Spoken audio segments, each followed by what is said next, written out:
Um, and so just on behalf of UJA-JCC Greenwich, I am so excited to welcome you to a morning with Ariel Berger.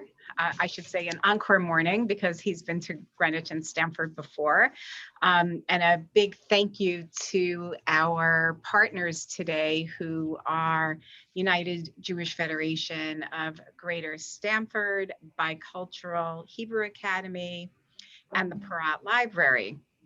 And it is always best when we work together, especially in a time where everything is virtual, because we can reach more people and more communities and more teachers and more students. So warm welcome to the students from Bicultural Hebrew Academy. And I'm going to turn it over to Kathy McCormick, who is the president of the board of directors of the Parat Library here in Greenwich.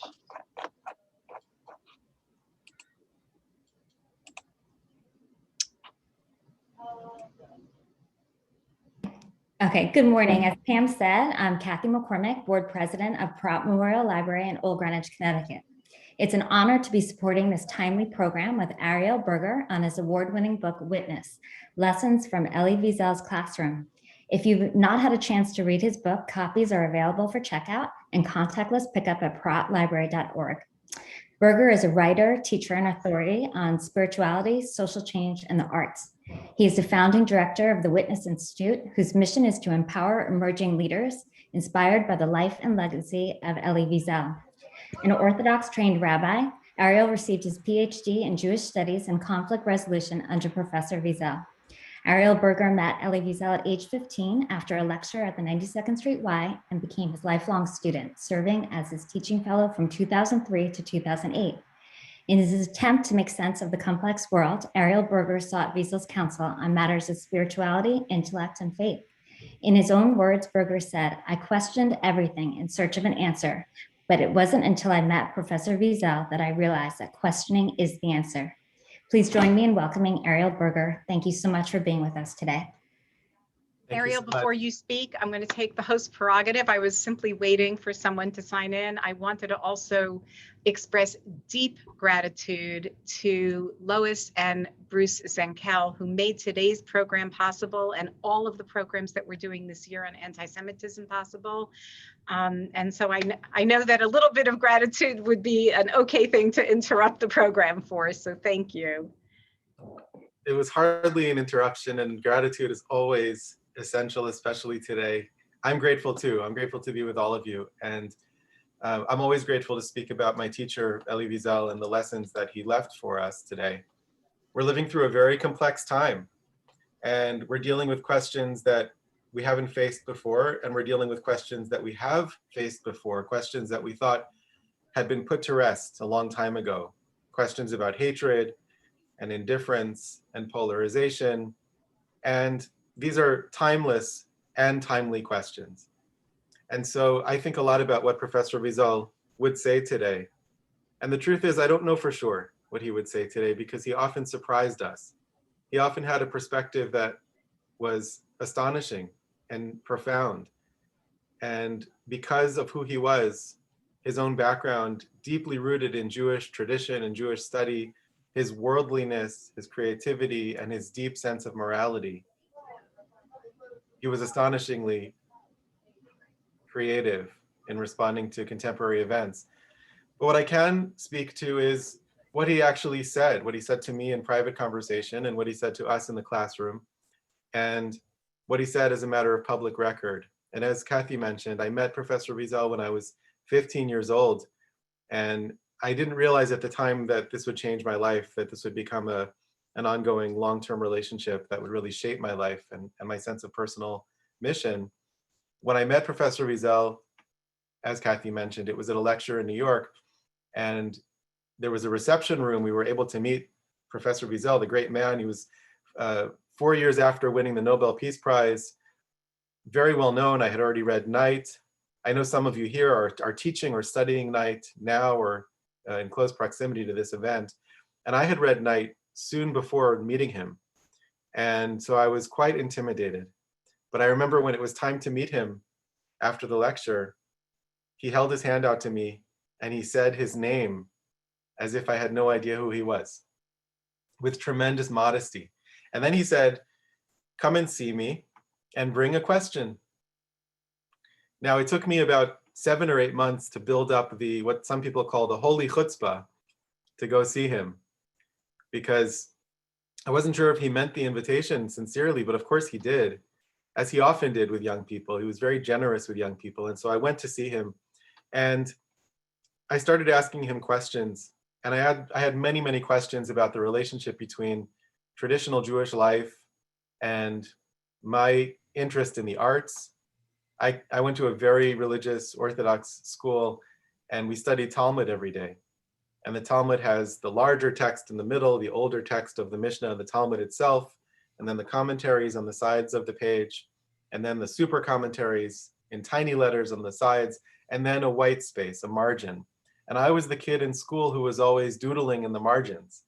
Spaceships and astronauts and dragons and knights fighting the dragons. And I would get in trouble often for this. Some of my teachers in yeshiva would say, that's interesting, and just sort of move on. But there wasn't a vocabulary in that context for talking about art, and certainly not for talking about the relationship between creativity and the wildness that comes with creativity, and tradition and observance and living inside of a heritage. And those were some of the questions I asked him. I had other questions also, because my older sister is blind, and I had questions about inclusion. How do we create a world in which people are really welcome and included, no matter what, no matter who they are and what the differences or the challenges that they face are? And so I went to Professor Wiesel. I asked him many, many, many questions, and I noticed pretty quickly something very odd. I noticed that he wasn't answering any of my questions. And at first this troubled me, but then I realized two things. First, I realized this is a very Jewish move, to answer a question with another question, or to answer a question with a story. But second, and more important, I realized that his questions were better than my own. And every time I left his home or his office, where we met in New York, I felt a little more clear, a little more empowered, a little bit more ready to face the next step, the next moment, the next challenge, the next question. And I would learn over time that this was very typical of Elie Wiesel. He loved questions. He celebrated questions, and he believed deeply in questions. He said, answers can separate people, but questions bring us together. Answers can close the conversation, but questions open up new conversations. And he pointed out that in Hebrew, the word for question, she'elah, has the word God in the middle, Aleph and Lamed. In the middle, hiding in the word question, God is in the question. And in English, he would say there is quest in question. So he loved to celebrate questions. But there was one question I didn't ask him, because it felt too personal, too intrusive. Those of you who are reading Night, do you remember the last scene of the book? Not to give anything away to those of you who are in the middle, but the last scene ends in a very dark place, in a dark moment, and with a dark image, understandably so. And after the war, and after going through the experiences of the camps, it would be understandable that someone would completely give in to despair and give up hope. And yet the man that I was getting to know was a man of tremendous joy and curiosity and love of people and love of chocolate and love specifically of chocolate rugelach. And I wanted to ask him, how did you go from Night to who you are now? How did you become a person of such joy and life and love of life? How did you do that? Another way of asking the question is, what happened on the page after the last page of Night? Another way of asking the question is, how does anyone transform suffering into hope and suffering into joy? And I want to spend a little time here, because I think this is one of the questions that we're facing today during this pandemic, and with all the other challenges that we're facing. A lot of people are struggling with isolation, which exacerbates issues of depression and anxiety that have been with us already. We are dealing with an opioid epidemic, which is a failed response to anxiety and depression and other mental health issues. And one of the questions that we have to all ask ourselves is, how do we transform our own experience of suffering, whatever it is, into something useful, into something hopeful, into something life-affirming.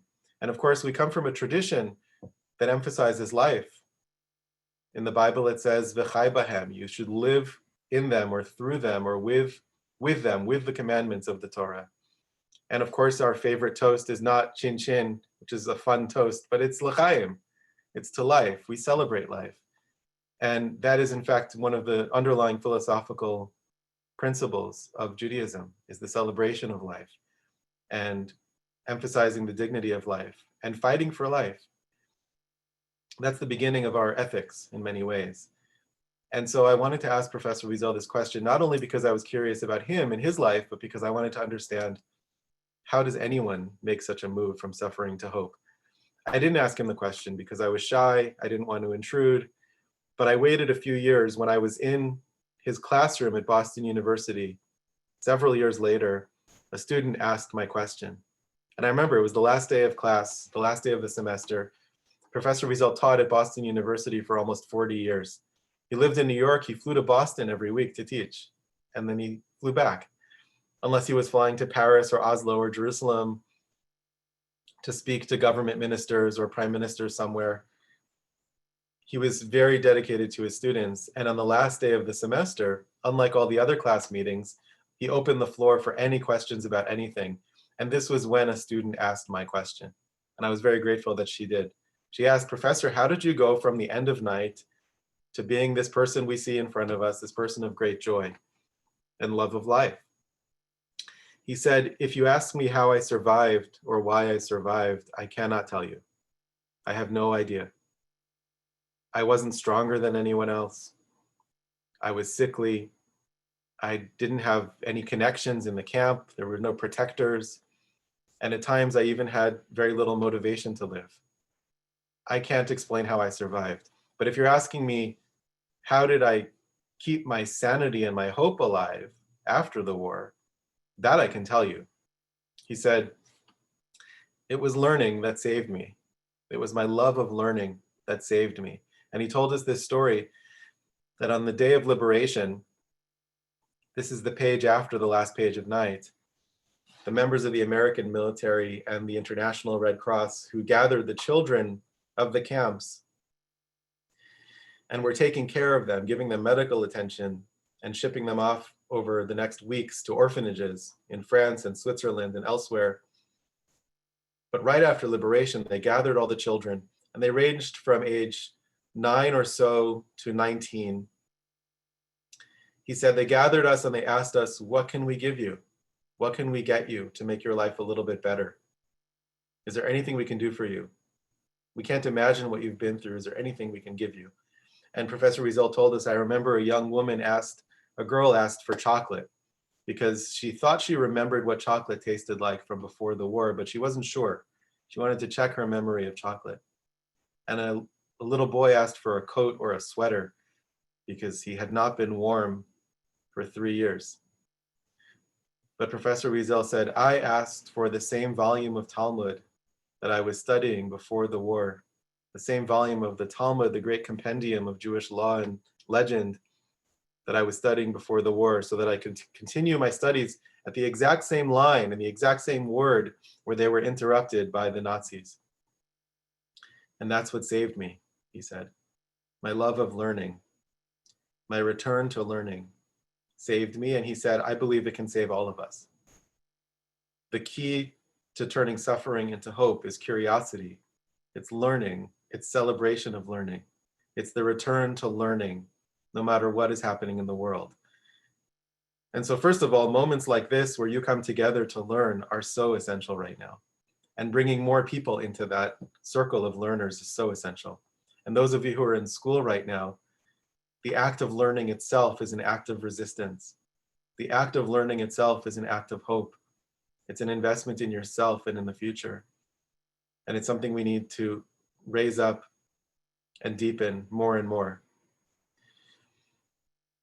Professor Wiesel also told us, though, over time, that hope is a moral choice. It's not just a feeling. It's a moral choice. And I add to this that I believe that hope is the first moral choice, because it's the moral choice that allows you to continue to make moral choices. if you give up, if you give in to despair, if you throw up your hands and say, there's nothing I can do to make the world better or my own situation better, or the plight of an oppressed people better, then indeed you will not help. You will join the ranks of the indifferent who allow terrible things to happen in the world from a sense of laziness or apathy or numbness. And there are many of us who are tempted by that. And I understand it. There are times when we have to chill out. We have to take a break. There are times when we need to rest our minds. But as a general commitment, we have to return to hope, and we have to return to a sense of responsibility for the world we're in. And right now we're in a kind of pause between the world that was and the world that will be. And my hope for this moment is that we will not go back to the way things were. We will do better. We will take this time to examine our assumptions, the systems, and the human values and designs that got us to the world that we saw, a world that was suffering a lot. And so hope is the first moral value. It's the beginning of everything. Professor Wiesel taught us so much about hope, about education, and about the secret ingredient in education that leads to hope and moral transformation. But before I talk about that, I want to just set the stage a little bit more. And I want to say before even that we're going to have time for your questions. So if, as I'm speaking, you have a question, jot it down, and we'll have a chance to share. And hopefully we'll get to all of them. If not, I'll share my email later on, and you can write to me with a question too. So after a few years after meeting Professor Wiesel, I enrolled in Boston University to study with him. And I enrolled in his class. He was teaching a course that year on Jewish women's voices. It was about Jewish authors and the struggles for equality within Jewish tradition and traditional texts from the Bible on. Esther and Devorah and Bruria in the Talmud and the Maid of Ludimir in Hasidic tradition. That was the course. And I had one goal for the entire course. My goal for the course was to be completely ignored and unnoticed because I was very shy, and I was suddenly surrounded by 70 other students, many of whom were older than I was, from around the world. Professor Wiesel attracted students from around the world, many of whom had very, very challenging burdens that they carried from their own life experience. There were grandchildren of Holocaust survivors, not surprising that they would be drawn to Elie Wiesel, but there were also occasionally grandchildren of Nazi officers who came to Elie Wiesel and said, what do I do with the legacy of my grandfather? One student I knew well was the granddaughter of an SS officer, and she met Professor Wiesel at a conference in Germany, and she said, what do I do? Do I have to change my name? Is there a way to redeem this terrible family legacy? He said, in my tradition, in the Jewish tradition, we do not believe in collective guilt. You carry this burden, your responsibility is to make it into a blessing somehow. And then he said, come and study with me. And she came to Boston and studied with him for several years, doing a master's degree, and studied, among other things, Jewish studies. So these students were coming with profound stories, sometimes traumatic experiences. And I was a young student from Queens, New York, and I wanted to be unnoticed for the semester. I sat in the corner very quietly, and I almost succeeded at my goal. But towards the end of the semester, Professor Wiesel asked a question of the class, and then he looked at me and he waited a very long time. And I had no choice but to respond. And I said the word that was in my mind, which was authenticity. That was my answer to his question, my response to his question, authenticity. He smiled and nodded and said, exactly. And a few weeks later, he asked me to become his teaching assistant the following year. So I always tell audiences, if you're ever looking for a job, or you're trying to fundraise, or you're trying to open a door, use the word authenticity. It's like a magic word. You can just say it out of context and it'll open doors wherever you are. That's how it felt. It felt like a magic word. And I sat with his invitation and I decided to decline Elie Wiesel's invitation to be his teaching assistant, because I was already planning on taking a year off to travel to Israel to study. And I really felt drawn to that. I needed to dive into Jewish study and Jewish tradition more. And it was a difficult decision. I wrote him a long letter explaining my decision, and then I called him at home. And he answered the phone, and I said, "Did you get my letter?" He said, "I did." I said, "And?" He said, "Well, you know how much I celebrate learning. You know how much I believe in learning. And so I applaud your desire to go and study. That's wonderful." Then he said something that again would change my life. He said, "And I'll wait for you. When you're finished with your studies there, come back and be my teaching assistant then." I thought he was just being kind, but he really meant it. I ended up staying in Israel for 7 years, and I stayed in touch with Professor Wiesel. When I came back, I was looking at different job opportunities. I met with him for advice to ask him about those different career paths. He said, "Why are you looking at any of those things? I told you I'd wait for you. Come and be my teaching assistant now at Boston University." And I was shocked that he remembered that conversation. And I did. I went to study with him at Boston University. I spent the next 5 years working with him closely and watching as he transformed people's lives in the classroom. And the way he transformed people's lives in the classroom was through education. But it was through a particular kind of education, because we know, Professor Wiesel taught us, that it's possible to be highly educated and still participate in terrible things. We know that many of the Nazis were highly educated people. Many of the SS officers had PhDs. Doctors and lawyers were involved. All the mechanics and mechanisms of the state were involved in what the Nazis called euphemistically their final solution. And so education is not an immediate automatic inoculation against hatred, but Professor Wiesel taught a certain kind of education, a certain kind of moral education with a secret ingredient. And the secret ingredient in moral education, the kind of education that makes people into thoughtful, sensitive, responsible, compassionate people, what we might call mensches, the secret ingredient in that kind of education is memory, what Professor Wiesel called memory. And when he said the word memory, you heard the capital M. The capital M, it was a sacred word for him, as I believe it should be for us. What is memory? Memory is not only knowledge of the past, although knowledge of the past is an endangered thing right now. And some of you may have seen the recent claims conference survey that showed that 23% of millennials couldn't identify what the Holocaust was. 66% couldn't identify the word Auschwitz. There have been other similar studies over the last several years. And so the basic memory of the past is critically important to support and protect and reinforce and transmit. And of course, the Holocaust was the most well-documented event in human history.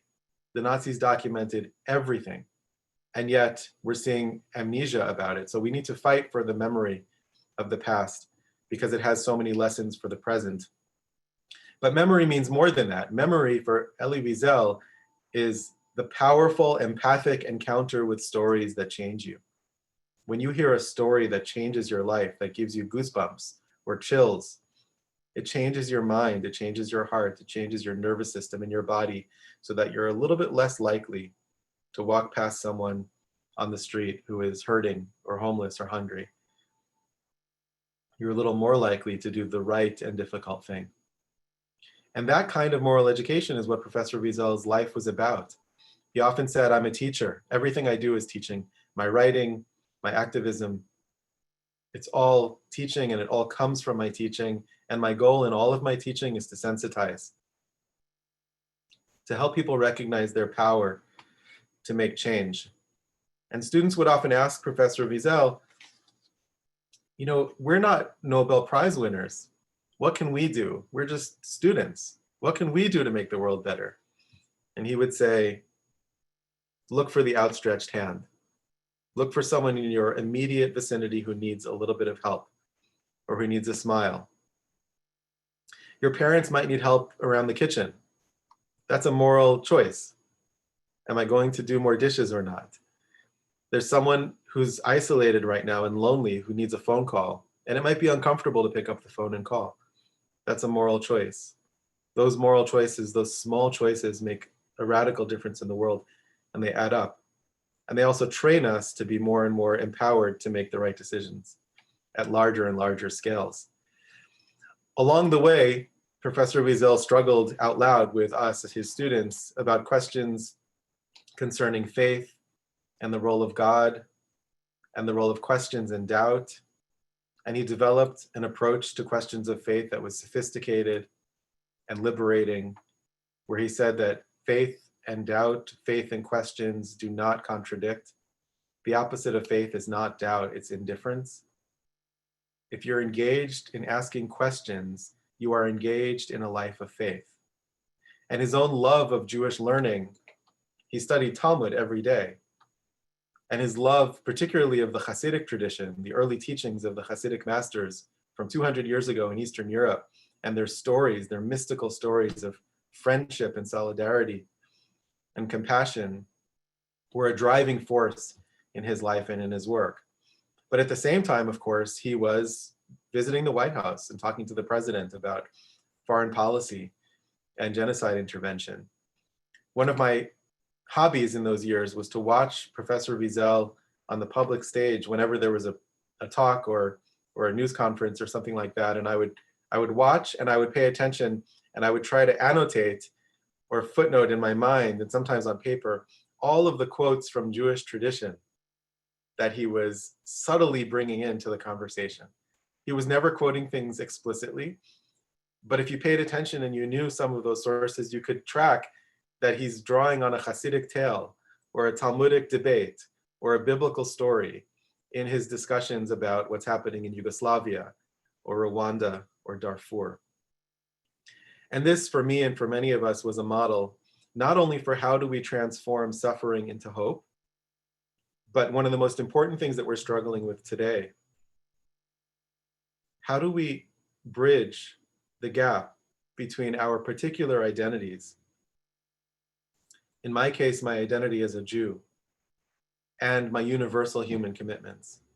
How do I recognize that those things are not in tension or conflict with one another, but in fact, my particular identity leads me to solidarity with others? And anyone who tells me that there's a choice between my personal, my particular, my tribal identity and universal commitments and universal alliances is giving me a false choice. Professor Wiesel taught us that that's a false choice, that the more connected you are to your tradition, the more it should lead you to universal commitments. And so the way in which he turned suffering into hope, and the way in which he turned particular Jewish teachings into sources for wisdom about current events and how to help people on the other side of the world are two of the important lessons that you left for us today. And one final one before we open to your questions. He told us in no uncertain terms that when we see signs of hatred, even if it's just in language, even if it's just in the form of gestures, we need to fight it. We need to name it and we need to fight it right away, because hatred grows. And when we allow it to grow unchecked, it grows. But as we're fighting hatred, we need to make sure that we don't become defined only by that fight. We cannot become enemies of hatred who are filled with rage and forget to celebrate life and friendship and learning. He said, tragedy does not define us. It is our response to tragedy that defines us. And he often said, the enemy doesn't define us. We are children of Abraham, Isaac, and Jacob, Sarah, Rebecca, Rachel, and Leah. That's who we are. We have to remember who we are as we're fighting hatred and indifference.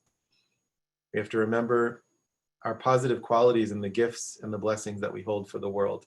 That's our responsibility. And I think in this moment, these are some of the teachings that he left for us that are not answers, they are questions for us to consider. How do we turn suffering into hope for ourselves and others? How do we draw on our particular identities to bring blessing to the whole world? How do we fight evil and hatred and the forces that want to polarize us further without falling into the trap of shadowy rage and anger, and without falling into the trap of forgetting all that we have to celebrate? So thank you for listening. Let's open to your questions now. Ariel Berger, thank you so much. It's always so hard to ask you questions when you're done. We have a lot of questions, and I don't know if you want them one at a time, two at a time, but there's one I want to begin with, which is we may be talking to people who don't know a lot about the Holocaust, or who are just starting their education about the Holocaust, or teachers, so besides night, and not just Elie Wiesel, maybe. I don't know how you want to answer the question, but where is the best place to begin education about this? And combining with another question, which is limited to Elie Wiesel, if you were only going to recommend 2 or 3 of his books, which would they be? If he were going to, or if I were going to? You. Okay. So the first question is very important. And I want to begin by saying that the Holocaust is not merely a subject. The Holocaust is not only a subject that some people might be interested in and others might not be interested in. The Holocaust is unique in human history, and the Holocaust is about the Holocaust, but the Holocaust is equally about everything else. The Holocaust still defines our reality today, not only for the Jewish people, not only because we lost 2/3 of our people and have to understand what it means to live in a Jewish world without some of our greatest teachers and their children and descendants. As Elie Wiesel often said, the Holocaust deprived us of many future scientists, doctors, Nobel Prize winners, maybe someone who would have found a cure for cancer. And we don't know what we lost. But beyond that, the Holocaust is about the extremes of human behavior, what happens in situations of ultimate human moral choice. And how do we understand that in terms of all of world history and our contemporary situation? So the Holocaust is also about everything that goes into being a human being. And we need to understand that the question of how do we approach the Holocaust is the question of how do we approach understanding about human behavior. And the answer to the question of where to begin differs for different people, different learners, different styles of learning, but I can point you to 2 really important and very accessible resources. One is the organization Facing History and Ourselves, which is a wonderful organization that you can look up online and has a lot of really wonderful resources, digital resources and print resources, as well as teachers' workshops. And they begin with Holocaust and human behavior, again, because they're putting the Holocaust in that context of universal questions. So that's number one. And the second is the great historian Lucy Davidowitz, one of the most important historians of the Holocaust, who wrote many books that are very important. One is called The War Against the Jews, which I highly recommend. So it's very possible now to begin to engage with this. But if you're just starting out, really the first thing I would read is Night by Elie Wiesel, because it's one person's story and it puts a face on it and it raises many questions that create thirst and curiosity for more. That's one of the reasons that Night is taught in so many schools. It's a great starting point. People also often read The Diary of Anne Frank, which captures an important aspect of the Holocaust. It's important to mention that The Diary of Anne Frank, though, ends before the camps. So we don't know. We have an eyewitness testimony about Anne Frank in Bergen-Belsen, I believe, but we don't have a lot of information about what happened in the most extreme aspects of the Holocaust. But those are the books that are generally taught in schools for a reason. In terms of Professor Wiesel's own books, he often said that without Night, there would have been no other books. So Night is essential. Night is almost a biblical book. And for years, I've taught Night together with a good friend of mine who's a classics professor to teachers who are teaching Night. And my friend, Professor Stephen Esposito at Boston University, teaches Night as an example of a Greek tragedy, and also as distinct from Greek tragedy in certain ways. And I teach Night as a biblical text, as if it were a biblical text. So Night, number one. But the first thing I always tell teachers is you need to know before we begin that Elie Wiesel was a very joyful person who loved to tell jokes and loved life and was curious about learning. You need to know that before you go in. And so the second book I would recommend, and this is a bit of a personal bias, but you asked a subjective question. Souls on Fire by Elie Wiesel is my favorite book by Professor Wiesel. It's a book of tales of the Hasidic masters. It was published in 1972, I believe, and it changed my life when I was a young man. It introduced me to a whole aspect of the Jewish world that I had had no exposure to. And it feels, when you're reading the book, it feels like there are two things happening. One is a very intellectually stimulating series of tales and histories, but also it feels like you're sitting around a table with a warm bowl of soup listening to a grandfather, an old storyteller, tell you the stories. And that's because Professor Wiesel is drawing on his own grandfather and his storytelling. And so it's a way of plugging into a tradition that celebrates life and celebrates friendship and has tremendous relevance to our psychological realities today. There's a lot there about joy and the struggle for joy in the face of suffering and other issues that are very, very modern. So those are my two go-to books. You know, somebody commented in direct message that if history, quoting Rudyard Kipling, that if history were told in the form of stories, it would never be forgotten. So I think you're right. We literally have two questions, and then we'll end. I know there are a lot more. We will put your email in the chat. The first is that you said that Elie Wiesel said that the past has lessons for the present. And so what do you think he would tell us about the rise of anti-Semitism in America and the world today? What should we be worried? Should we be doing something about it? And how do you think, and this is, something you have to imagine, how do you think he would respond to the fact that Mein Kampf and the protocols of the elders of Zion, are freely sold on the internet, while books that challenge progressive ideas or even this whole Dr. Seuss are being pulled by booksellers? What do you think he would say about these two things? Well, these things are certainly related. The rise of anti-Semitism and the presence of books like Mein Kampf on Amazon or other public, easily available stores, online stores, are deeply related. And we're one of the things that we've been saying over the last several years is a challenge to the notion that was spoken often and publicly by Jewish leaders that somehow the American Jewish experience is fundamentally and qualitatively different than the rest of Jewish history. There were Jewish leaders who wrote books about this, that anti-Semitism is over.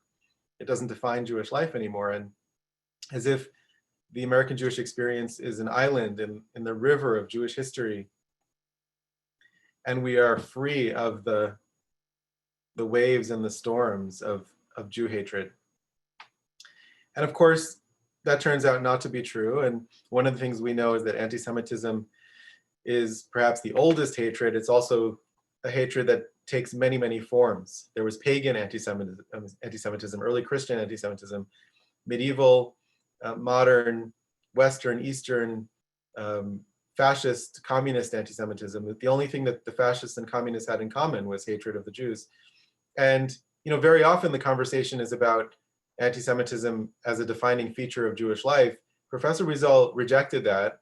He took a more mystical view. He said, anti-Semitism doesn't really make any sense. If you look at historical dynamics, it doesn't really usually take place that a certain form of hatred appears in so many different guises for so many different reasons that are contradictory. They hate Jews for being rich, they hate Jews for being poor, they hate Jews for being urban or for being too much in the rural areas. And if you look into it, you see that this is very much the case with anti-Semitism. It's very irrational. But he also said there's one other historical phenomenon that's completely irrational and makes no sense, and that is the survival of the Jewish people. We are the only people of antiquity to have survived antiquity. There's no other story like this. All the empires that existed from antiquity are gone. There are no Akkadians anymore. There are no Sumerians. They left some literature. and some documents, the Code of Hammurabi and Gilgamesh and other things, but there's no civilization. And there's no Egyptian civilization. Egyptians today are not the Egyptians of antiquity. And yet the Jewish people are here, having survived without a homeland or a government or autonomy for 3,000 years, without even a shared language. It doesn't make any sense. So Professor Wiesel would look at anti-Semitism as the shadow of Jewish eternity. And he would say, these are both irrational, and they point to some kind of meaning beyond the normal laws of history. But we have to fight anti-Semitism. And we have to fight anti-Semitism for 3 reasons. Number one, we have to look out for ourselves, right? The Jewish community, we have to take care of our own needs. We have to make sure we stand up against anti-Semitism to protect our own people. That's obvious, that's number one. Number two, also obvious, anti-Semitism, like any other form of hatred, racism, or oppression is evil. And anyone of goodwill, any person of goodwill needs to fight it. But number 3 is where it gets interesting. Professor Wiesel often pointed out that whatever happens to the Jewish people ultimately happens to the world. There's a pattern here. Anti-Semitism is a harbinger of what's going to happen to everyone else. So Auschwitz was a precursor to Hiroshima. And suicide terrorism began in Israel, but migrated to New York in 9/11. He would point out those patterns. And he believed that somehow the Jews and the Jewish experience serves as a bellwether, a canary in the coal mine, and anti-Semitism becomes a sign of what's coming. And so we have to, and we know for a fact that white supremacist groups, for example, have many different platforms. They all share a fierce commitment to anti-Semitism. There's more diversity in their approaches to racism than there is to their hatred of Jews, interestingly. And you can look into this in FBI reports and so on. And I've heard this from former white supremacists directly. So somehow anti-Semitism is the common denominator in a lot of those hate groups. So when we see it, we have to call it out. When we see Mein Kampf being sold, or the Protocols of the Elders of Zion, that nefarious forgery, we have to call it out. And we have to recognize that anti-Semitism still has a pull, a kind of hypnotic pull on many people in subtle ways and less subtle ways. And it can infect conversations about the Middle East and about other things in ways that really are dangerous. And even though it's just language, language leads to action, language leads to policy. So we have to be very careful and aggressive and precise in naming these things. The precision works in 2 directions. We have to make sure to call out anti-Semitism when it's there, and we have to make sure that we don't mistake legitimate criticism from a place of love and constructive feedback for anti-Semitism. That can happen too. But both things are true. And very often in the Jewish community, people call out one side of that equation and not the other, just as they call out anti-Semitism on the right or on the left. And one of the things that Professor Wiesel was very clear about is that we find anti-Semitism on the far right and the far left, and we don't have to choose. We have the whole menu before us. We can fight anti-Semitism on both fronts, and we need to fight it on both fronts. And the way we fight it is directly by calling it out, but also by celebrating all the gifts that we bring to the world as Jews, and by making friendships and connections across communities, so that every conversation about anti-Semitism includes conversations about racism and vice versa. And this is a place where we still have a lot of work to do, because we're living in an era when people are choosing which issue and which form of suffering am I going to privilege, am I going to focus on at the expense of others. And this is one way that enemies try to divide people who are fighting against oppression. Pick your issue, ignore everyone else's, or ignore your own people and become an activist on behalf of everyone else. Professor Wiesel's message was very clear. You have to stand up for your own people and for everyone else. It's difficult, it's more work, that's why we're here. It's difficult, so what? He would often say that it's difficult, so what? So do the difficult thing. You need joy to do it, so cultivate your joy so you have the energy to do it. Such a great message. I desperately want to end on that note, but there was a question that will circle back to you and Elie Wiesel, and I think we should ask it, and maybe it'll help us end on a positive note. What did Elie Wiesel say, if anything, about the practice of creativity? You know, the whole Chaim Potok, Asher Lev kind of a thing. I know that you yourself are an artist. And is there a role for creativity in answering some of these questions you're talking about? Yes, this is great. This brings me back to the beginning when I was 15, 16, 17. Those were my questions. So we talked about this a lot. We talked about creativity a lot. And My Name is Usher Lev and The Gift of Usher Lev were two of my favorite books when I was a teenager, because I felt like Usher Lev. I was an artist in a very religious environment. So a few things to say about this quickly. One, when I was writing the book, Witness, I started writing the book because I said to Professor Wiesel, Professor, a lot of people don't even know that you're a teacher. And so someone needs to write a book about your classroom. And he said, you're right, you need to write a book about my classroom. And I was not expecting that answer. So it took a while for me to do it, but eventually I wrote the book for that reason. And as I was writing it, midway through, I realized I have to add a chapter. I got to share the chapter, the table of contents with Professor Wiesel before he passed away, but most of the book was written after he passed away, right after he passed away, the year after.